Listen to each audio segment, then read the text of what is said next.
Hello, everyone. As folks are filtering in. Sweet. Hi, everyone. Welcome back to the Open Web Sandbox Weekly AMA. We took a bit of a hiatus for October. There was lots going on at the end of the month there, but, NearCon maybe the main thing.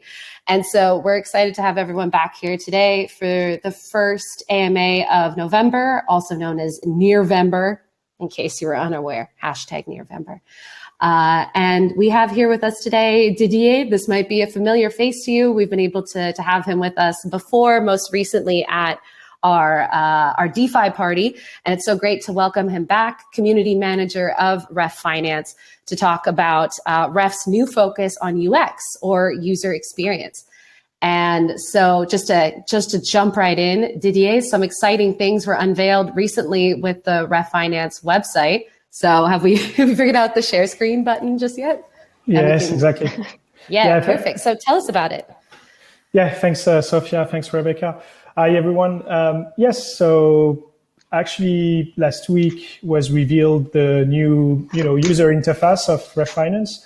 I know that the community was expecting that since a while, because the old user interface was, with its defects and so on, and was maybe different from what you go usually through, Uniswap or other type of automated market maker. So anyway, here is the new user interface. So I guess everyone took the time to experience, the new landing page, for example, the new deposit page, and so on.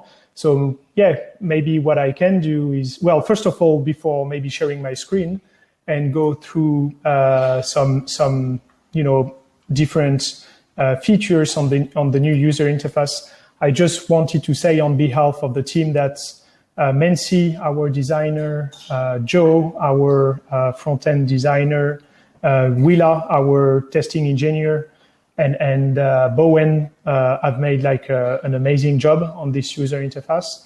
And I'm very grateful to be the product manager of Ref and to have been able to do the testing on this user interface.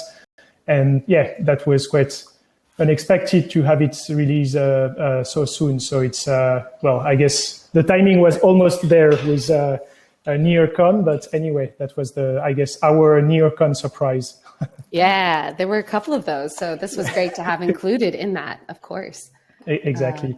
So maybe if I share my screen here, let me do that entire screen. Yes. Yes. Full view. So there might be new things. If you have any questions, either on the thread or, I guess Rebecca or Sophia, just, ask directly here, and I will try to answer those directly. For sure. So the first new thing is obviously the new background, which is, more relaxed, I would say. Also, ref price, it's an important information users want to have access to directly. And actually now, the new thing when you arrive on the deposit section is if you want to select the token, you have a list of what we call popular tokens.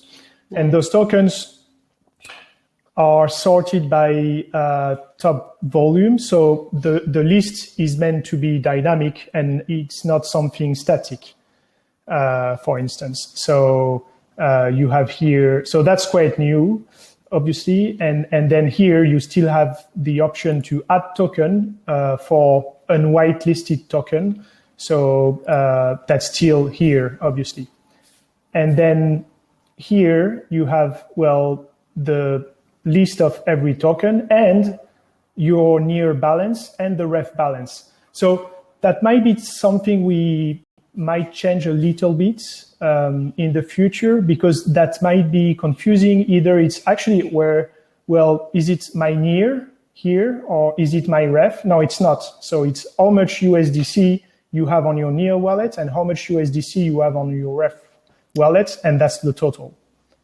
Oh, got it. So yes, so that's quite new, but we had positive feedback on that. The popular token list is only a way to get access to what's hot at the moment without discriminating, new tokens. So we that's kind of a test for us too, and we want to make sure that the popular token list is not only a way to encourage like the access to certain tokens. So we would be careful to that list and the feedback we have from our users. Obviously, you can search here tokens. So if I do happy here, then you will have directly happy and or Marmage, for instance, then you will have Marmage here directly. Yes, and any questions on that? Either here or Rebecca or Sophia, or is it clear? I think for me, it's quite cool to see that you have like the selection of the most popular ones, but then you also still can add them. And for me, visually, this is very attractive. It's very intuitive, I think. Cool. Okay. Yeah, and of course that the popular token list, as you mentioned, being dynamic, it changes. Exactly. And yeah, it's not a self-select, like a ref selecting that these are the popular tokens, which is a really good point to make for sure. Exactly, and that would be that's not the goal, and that would be pretty bad if we have our own advertising, which is not the goal here. So this is dynamic for sure. Yeah. Okay, cool. And yeah, as questions come in, we'll let you know. I definitely have some questions. Sophia might as well, but maybe just continuing the tour so that we can continue to enjoy all of these awesome new customized interface features. Yeah, perfect. And then here you have, the swap function. And this is where I guess heavy lifting has been done like a lot. So before that, I don't know if everyone did remember, but we had like a small text here, another text below that was kind of messy. But now it's kind of very clean and closer to what you experience through other automated market makers. So here you have on the top right of the container, you have actually the transaction settings. So you can, select the slippage tolerance, and you can also have here something customized if you want. So that's a new box. We also modified and simplified the definition of slippage here, and we did the same work for other key terms within the platform. So yeah, transaction settings, top right of the container. Then here that hasn't changed. If you want to swap USDC for Ref, for instance, you have the details here. And if you want to see the details, then you can click on details and you will have new information such as minimum received, the swap rates. So that has been, this is going to change actually. Today we say, XREF per USDC, but we will simplify that by writing like 0.09 ref equal to 1 USDC or to 12 USDC here. I think it's better than per USDC, just to simplify the semantic here. Mm-hmm. And you have the pool fee here. So I guess it's just cleaner. If you want to have the details, just click on it and then you will have it. So that's the new swap window. Obviously, if you want to swap, you would need to deposit first. So if you click on that, then you go back to the deposit window. So let's say I want to deposit 1 USDC. That hasn't changed. you need to allow the transaction. And then, so actually this page, we are opening a workshop internally to remove the blockchain. We want to hide the blockchain. So we don't want to have this near screen in the future. We want to actually hide that. So we are working on that actually. And here, if you want to swap, well, that's exactly the same experience as before. Once you've clicked on swap. So here, so we're going to remove that. So as we're working through this, just to ask, what's the mindset, the reasoning behind hiding that part? Because I think it's, well, I want to either, whatever my use case, I want to provide liquidity, I want to swap. Then I think that when you are on Ref.finance, then you don't need to have another experience here on the near wallet. Okay. So I think that we can try to have, one place for all actions, because that's quite brutal when you think about it, because here you have an experience as a user and then it's 2, in the morning and then, wow, white screen. Be careful what's happening here. App Ref.finance is requesting, that's the transfer of, I think that's quite, not, I wouldn't say intrusive because that would be maybe too strong a term, but it's quite brutal. And I think if we can hide that, the blockchain, that would be fantastic. Okay. So it's more of looking for that seamless user experience that maintains the look and feel, so that when you're in an app, you're in a platform like Ref.finance, everything Correct. looks and feels like that experience. So it's not jarring. It's nothing that's disrupting. So Correct. it's more of keeping everything simple and, as you've been saying, and also seamless. Okay. You got it exactly. Right. So here. Cool. And even that, window, yes. So maybe, a pop-up window like that, where a bit like MetaMask, Right. you are on Heath, then you have your own experience, and then you have a small window like MetaMask, and we want to reflect on that and maybe have the same kind of experience rather than a new screen, which is completely different from the application you are, actually interacting with. And here, so actually we had some feedback about the button in the middle, and people, are confused because you don't have the arrows anymore. So, Right. But if you click, then you switch the asset in to asset out and vice versa. So maybe we're going to change that to make it clearer. But we had positive feedback on that and negative feedback on this design in the middle. Uh-huh. So we are still open-minded to feedback on that. How so, actually, if I may? How was the negative one? Because they didn't understand that sign. actually you can click on it. Oh. And the fact that those two bubbles represent, the way around. So if I click on it, then USDC is going down and Ref is going up. Yeah. But that was, so we had a few feedbacks on that, but not everyone. Okay, and how are you soliciting feedback from the community, by the way, in response to these changes you've made to the interface and to the user experience? Is there a form people can fill out? Is it just like dropping a message in the Telegram chat?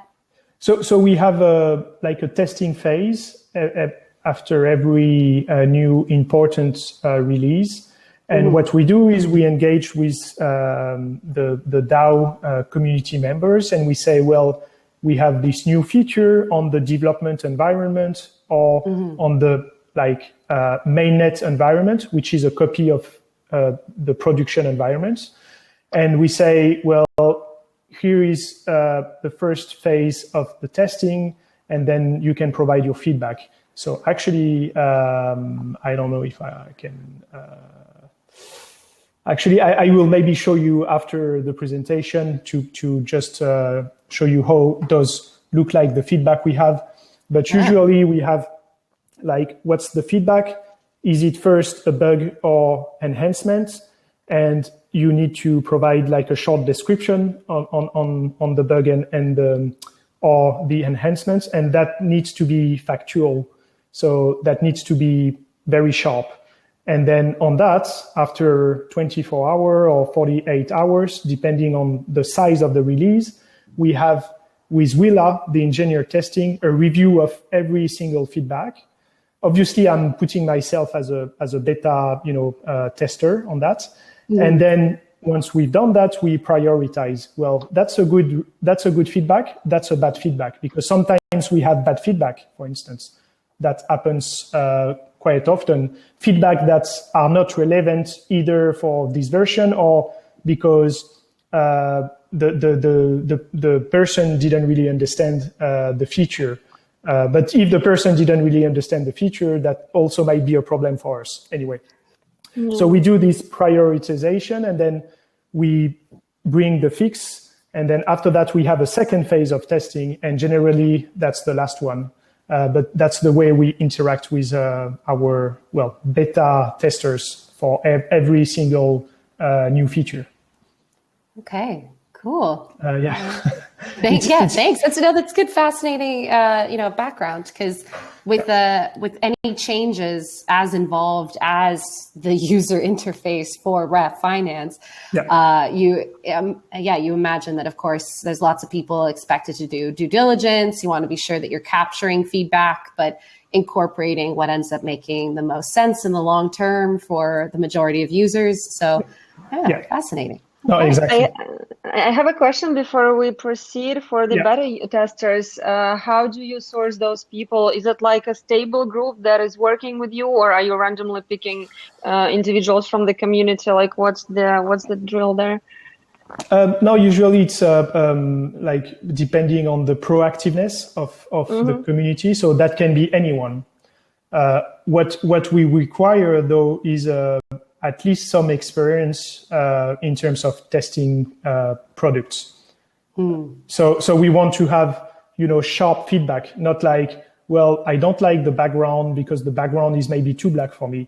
That's a bad feedback. But if the feedback is, well, on the background, the cube here is actually cut at some point, well, that's a good feedback. So we just want to have a certain level of experience in terms of testers. So at least someone who has an experience of having tested a product before. Yeah. But that can be anyone, and maybe someone hasn't tested a product before, but the feedback can be very relevant. So that can be anyone. I will show you an example of the file and the procedure we follow for those feedback. Cool. And here, then I've done a swap. Okay, the pool that's quite new. That's quite new. So here you have now an overview of every every single pool within the protocol. And what we've done here is you see that you only have 153 pools displayed out of 1,174. Why is that? Because we only display at the moment the most liquid pool per pair. So here, for instance, this pool, Ref.near, with 30 million TVL, is actually one pool. But for the same pair, you have actually 84 pools. And if you click on here, on the details, then you have the details for every single pool. So obviously what you see is that people have created many pools, but you don't have any liquidity for those pools. So the one that is interesting at the moment is this pool. And actually I will come back on that because, and here what you can see is if there is a flag farms, obviously that means for this pool, you have you can mine liquidity. You can mine your shares, so you can farm. And if you have this small logo, then that means you have multi-reward. That's a multi-reward farm with this with this logo. Yeah. Is it an arrow? Like, I'm trying to see what it is. No, it's like a minor. Axe. It's like the tool. pick. Yeah. Okay, that makes more sense. Yeah. Okay. Cool. Actually, it's a bit. There we go. There we go. So otherwise, you have basic information such as the fee, 24-hour volume is coming very soon, TVL, and the number of pools for this trading pair. And here you have all the details. You can also search pool. So if I do Marmage here, I have all the Marmage trading pairs and pools. So for instance, Ref Marmage, I have 2 pools. I want to see the details. Well, pool ID 85 is 4,000 in TVL, and this one is 0. But the pool does exist. And so we need to, we display the information. If you don't want to see it, then you can, just click on hide low TVL pools and you won't see those. Oh, okay. That's obviously what's new too is if you click on that, then you have some insights about this specific pool. And here what you see is many information, like, what's the contract address, the fungible token address, contract address of Ref, that's this one. Same thing for NEAR. You have also the amount locked for Ref, the amount locked for NEAR. You have price of the pool, which is the ratio of Ref to NEAR or vice versa here below. And then you will have graph very soon, like TVL and volume, probably by the end of the week. All right. You already have features that are still to come. So exactly. It's a teaser, a taste, and it makes people obviously want to come back to continue to see what gets added and all these new insights. Yeah, exactly. And here you can also interact with the pool directly here by adding liquidity or removing liquidity here. Mm-hmm. Yes, so that's quite new. Any question here? Just to maybe, yes, let me know if you have any question, because that's quite a lot of information. That's also very new, this view. So. Yeah. And so did a lot of these, the new features and even new as in still yet to come in the case of the 24-hour volume part here in that graph, the inspiration behind these features, was it predominantly like the comparability of Ref.finance with other AMMs, or was it something that came even like internally to say like the community and the community DAO itself about what they wanted to see on the platform? Yeah, actually, that's a very good question. I think both. I think first, Ref was. I think a new AMM displays static information like the fee. The TVL is obviously changing, but you don't really know that.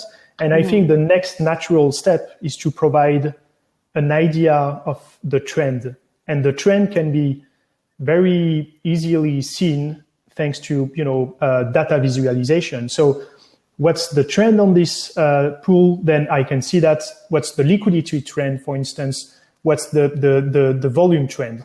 And is there any liquidity crunch at the moment?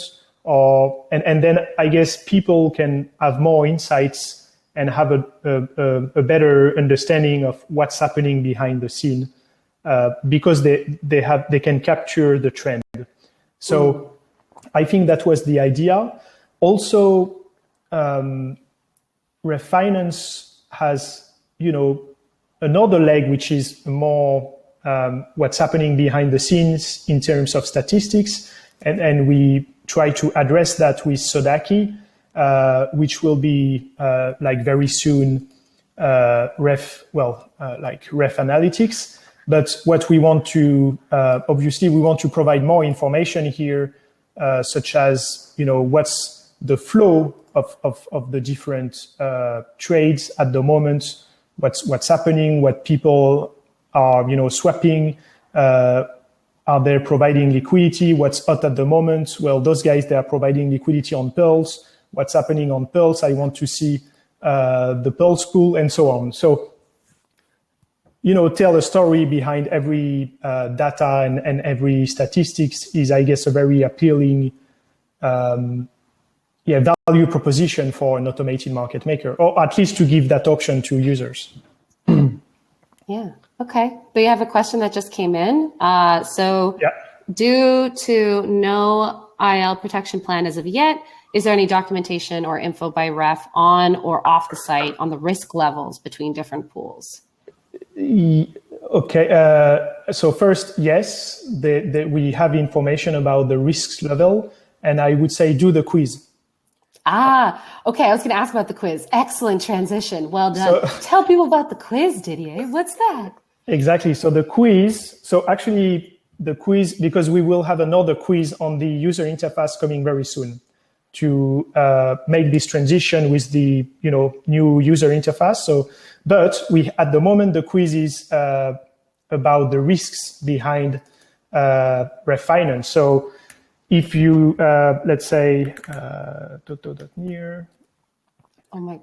And based on the dog, is there a dog named Toto? Is that no, it's not a dog. It's like it's not a common. It's a nickname quite famous in France. But anyway, here you can do this quiz. Obviously, I'm not going through the quiz because I've already done it. So I guess that will give you the answers. But anyway, here, if you want to understand the risks behind Ref.finance, behind using Ref.finance, do the quiz, because the quiz has been designed to create awareness about that risk. Either it's the risk relating to the platform, the risk relating to impermanent loss, et cetera, et cetera. So the quiz has been designed for that reason. And if you want to, so you will have some documentation relating to how can I manage impermanent loss within the quiz. And if you want to dig in, I guess there are many materials available online. Just say hello in the Telegram channel, and I will provide you some materials if you want, if you want to dig in on the topic. But so the quiz is only to create awareness and make sure you understand the risk. That does not provide like a tool to manage impermanent loss, which might be an interesting problem to solve / opportunity for us. Because if we are, like a 1 billion automated market maker in the future, which is the goal, can we provide to our liquidity providers such a tool to make sure that they can manage dynamically their liquidity, and they can know when the portfolio, when they have inventory loss, and so on, and help them to take decisions relating to that. So that's something we are thinking about. Okay, awesome. We are at just about time. So just wanted to be sure that that Telegram chat is known to everyone. Find the Ref.finance chat. I believe it's t.me/ref.finance or something that straightforward. And you could talk to Didier and a number of the other Ref community members there about any further questions you have. And thank you so much for stopping by to show us this really cool, behind the scene, the proper tour and look of the platform. Yeah. And Sophia, was there anything else you wanted to say to close us out? I think we're good at this point. Very, very interesting to see how new designs are developing, and also the reasoning behind them. That's always something that excites me. Thank you for coming today and shedding some light on that. No, thank you guys. I spoke too much. I was ready for 2 hours. Oh, I know, that's fine. That's fine. No, Everyone's thanks a lot. That's absorbing, amazing. and they're going to go and they're going to play with it themselves. And we'll touch base again, maybe the next phase of iterations and changes. So Up to the next everyone. one. Catch you next week. Thank you. Bye. Bye-bye. Bye-bye. Bye-bye.